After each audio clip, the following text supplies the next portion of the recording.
Жергиликтүү кеңештерге шайлоолор 6 шаарда жана 21 айыл өкмөтүндө өтөт. Борбордук шайлоо комиссиясынын өкүлдөрүнүн айтымында бүгүнкү күндө жерлерге бюллетенди автоматтык түрдө эсептөөчү урналар жеткирилип, атайын комиссия өкүлдөрү даярдалган. 201 шайлоо тилкеси болсо, анын 199-у борбордук серверге байланышкан. Мунун жардамы менен добуш берүүнүн жүрүшүн жеринен билүүгө мүмкүн болот. Шайлоого атсалышкан партиялардын саны 24кө жетет. Жогорку кеңешке болгон шайлоодогудай эле бул жолу дагы 7% босого коюлган. 7% барьерде өткөн партиялар гана ошол мандаттарды бөлүштүргөнгө катыша алат. Анан дагы белгилеп кете турган нерсе, эгерде бир дагы партия 7% албай калса, шайлоо болду деп айтпайбыз, шайлоо болду деп эсептейбиз.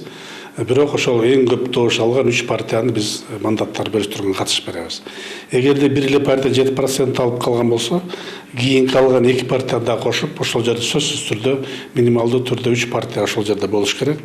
Жергиликтүү шайлоолордо добуш бере тургандардын саны 270 000 адамды түзөт. Бул жолу бир гана идентификациялык паспорт менен, жетактап айтканда, ID карта менен гана добуш берүү каралыптыр. Жетекчилер муну элдин көпчүлүгү биометрикалык маалыматтарын тапшырып койгондугу менен түшүндүрүшүүдө. Мындан улам 94-жылдагы үлгүдөгү паспорту менен жана ID картасы жоктор добуш берүүгө катыша алышпайт. Шайлоодо добуш бере албай тургандардын саны абдан аз экени белгиленүүдө. Мисалы, Ош шаарында 120 адамды түзсө, анын басымдуу көпчүлүгү кары-картаңдар экен. Ал эми биометрикалык маалыматтарын тапшырбай добуш бере албагандардын саны 1,5 миң адамдан ашары белгиленүүдө. Шайлоочунун ID картасын алып туруп, биздин операторлор ошол жерде ар бир шайлоочунун пин номерин компьютерге терип жазчы, ошентип басчы да. А моңкусунда бул 27 мартта андай болбойт. Атайын аппарат ойлоп табылган. Видеокамера менен ошол жерде МРЗ деген зона бар. Машина окуй турган жана цифраларды окуп өзү таап чыгат да. Бул деген идентификацияны жөнөкөйлөштүрөт.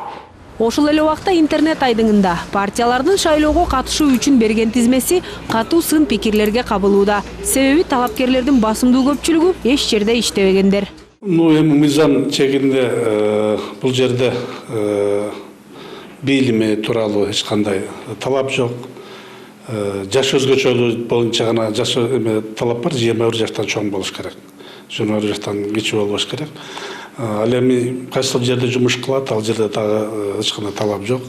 Иштебеген адамдардын депутат болуп иштесе, может ошол жерге барып жакшылап иштеп берет. Эске салсак, жергиликтүү кеңештерге шайлоо 27 мартта өтөт. Аны өткөрүүгө өлкө бюджетинен 27 миллион сом каралган. Акмарал Сабатар, Бакыт Кошалиев, НТС.